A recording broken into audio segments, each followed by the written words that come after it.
Sila yung nagkakaisa. No, binago pa yung word. Napaka simpleng-simple.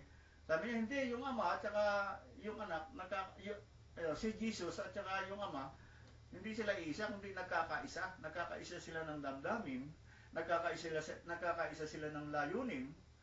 Yun ang sinasabi. Pero kahit naman sino umintindi, napakasimple naman ng pagkakasabi, no? Ako at ang ama ay iisa. Literal. No? Hindi yung nagkakaisa, wala namang binanggit yung nagkakaisa, no? Yan. So, napaka strong verse itong ako at ang ama ay iisa. Literal, iisa. Ngayon, yung sumunod na verse, patunay lamang na yung ama at si Jesus ay iisa. Kaya yung Father, dinidefine natin na yung pangalan ng Father ay walang iba kundi si Jesus. Ngayon, meron pang isang verse sa John 14:14. Yan. Yan. Siya na mali dito eh. 14 ba? Yes, sir. 8 to 10. 8. Ito maganda ito. Pakinggan nyo to. Pagka ito'y na ano nyo ipaliwanag, napakaganda. Eh, pala yung paborito. Matagal mo nang kung kasama. Yan. Ano sabi roon? John 14:8. Verse 8. Sinabi sa kanya ni Felipe, pero sundan natin doon sa 7. May maganda dito sa 7 eh. Sabi sa 7, 14:7, kung ako'y nangakilala ninyo, ay mga kikilala ninyo ang aking ama. Sabi doon, kung ako'y makikilala nyo rin ang ama. No? Sinabi na nga sa John 10:30, isa siya. Pero tignan natin to, pareho yan. No? Buhat ngayon, siya'y inyong mga kikilala at siya'y inyong nakita. Meron ba nakakita doon sa ama? Wala, di ba? Because yung Father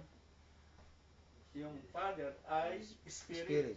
Yan. From words. Ngayon, tingnan niyo yung pangungusap ng Panginoon Jesus.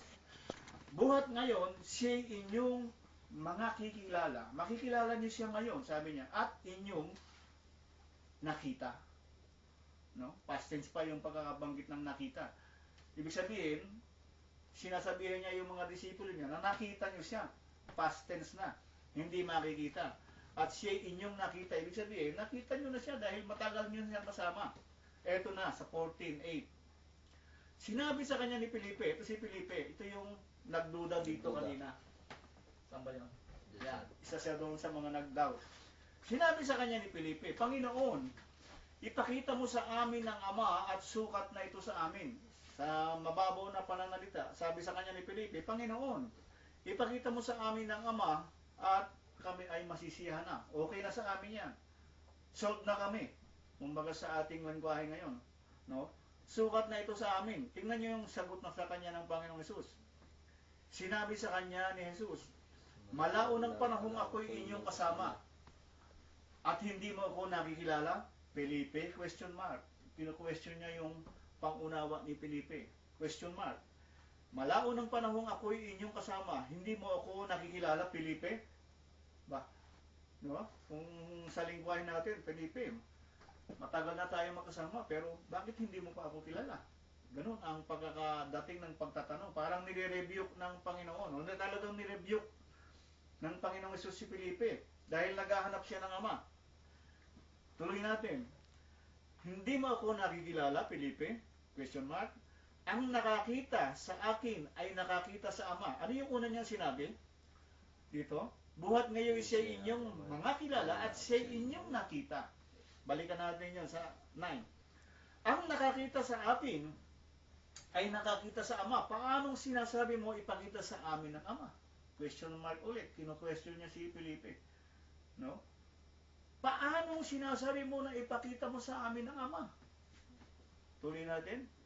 Hindi ka baga nananampalataya na ako'y nasa Ama at ang Ama ay nasa akin? Talagang, bagas dinikdik niya ng gusto si Felipe. John 10:30. No? Ang Ama ay nasa akin. Ang mga salitang aking sinasabi sa iyo, hindi ko sinasalita sa aking sarili, kung hindi ang Amang tumatahan sa akin. Nasa sa kanya yung Ama. No? Kaya tamang-tama na naman ito sa John 10:30. Tumatahan sa akin. Kundi ang Ama na tumatahan sa akin ay gumagawa ng kanyang mga gawa. No? Napakaganda. Isang disipulo, malapit na disipulo, inner circle, hindi niya kilala ang Panginoong Hesus. No? Naghahanap siya ng Ama. Kaya ngayon, sa ating mga panahonan, kung may naniniwala pa na ang Ama at ang si Jesus ay two distinct, ibig sabihin ng distinct, magkaiba, no? Okay, pagpalagay na natin na yung pananampalataya nila na si Jesus at ang Ama ay magkaiba, kasi yun ang may naniniwalang ganyan, na iba pa yung Ama, iba si Jesus. Ngayon, pagdating natin sa pagpalagay lang natin na sila ay tama, tayong lahat ay na-caught up, nandun tayo sa langit, kapiling ng Panginoon. Ngayon, habang tayo ay kapiling ng Panginoon, siyempre nagsasaya-saya tayo doon. So yung mga naniniwala na ang Ama at si Jesus ay magkaiba, maghahanap ng Ama. Tayong naniniwala na si Jesus at ang Ama ay isa, hindi na tayo maghahanap kung nakita na natin si Jesus doon sa langit. Hindi na tayo maghahanap. Pero yung naniniwala na yung Ama at si Jesus ay magkaiba, pag nakita na doon si Jesus, matapos na sila magsaya-saya doon, kung may kasayahan doon, Rebukin tayo ni Jesus. sasabihin ng mga naniniwala na ang Ama at si Jesus ay magkaibang sasabihin na, Panginoong Jesus, matagal na tayong nagdilirong dito eh. Kanina pa kami naiinip, pakita mo sa amin ang Ama. Para kay Felipe yun, no? Anong sasabihin ng Panginoon? The same word na sinabi ng Panginoon kay Felipe, yun din ang maririnig mo sa kanya. Ano ba naman kayo mga dito na kayo sa langit? Buti nga nakapunta pa kayo sa langit. No? Ganun ang sasabihin niya. Ang nakakita sa akin ay nakakita na sa Ama. Ano yung hahanapin yung Ama? Ako at ang Ama ay isa. So, ayun ay pinagpapalagay lang natin na lahat ay pupunta doon sa langit. Bahala ang Panginoon doon. Pero ang ating pinapag-aralan, yung salita ng Panginoon, mas direktang sinabi niya, Felipe, matagal na tayo magkasama, huwag kang maghanap ng Ama. Ako at ang Ama ay isa. Tumatahan siya sa akin. Ang gumagawa ng mga ginagawa ko, hindi ako, kundi ang Ama na tumatahan sa akin. He does the works. No? So nakita natin dito na walang iba, yung Ama ay ang ating Panginoon Jesus. Hindi ako may sabi niyan. Tsaka spirit Yung naman. versikulo na ating pong binasa. Ngayon, kung makakita kayo ng versikulo ng Ama at si Jesus ay magkaiba ng personalidad, kung tinatawagan, kung makakita kayo ng versikulo, ay palagay ko wala kayong makikita. No? Ngayon, na-define natin na ang pangalan ng Ama ay si Jesus. Kasi kung makakakita kayo na ang Ama at si Jesus ay magkaiba, Wala na yung mga yan. paano nangyari ito? Saan mo ilalagay itong versikulong ito? I-scratch mo na lang ito? I-chapwera mo na lang ito? So palagay ko, wala na kayong makikita ang Ama at si Jesus ay magkaiba. Sapagkat dito pa lamang, sasagasaan mo na itong versikulo nito, ako at ang Ama ay isa. Kung maniniwala ka ng Ama at si Jesus ay magkaiba. Kasi merong tao, merong mga mananampalataya, they are believing, they are two distinct. Pag sinabi mong distinct, magkaiba.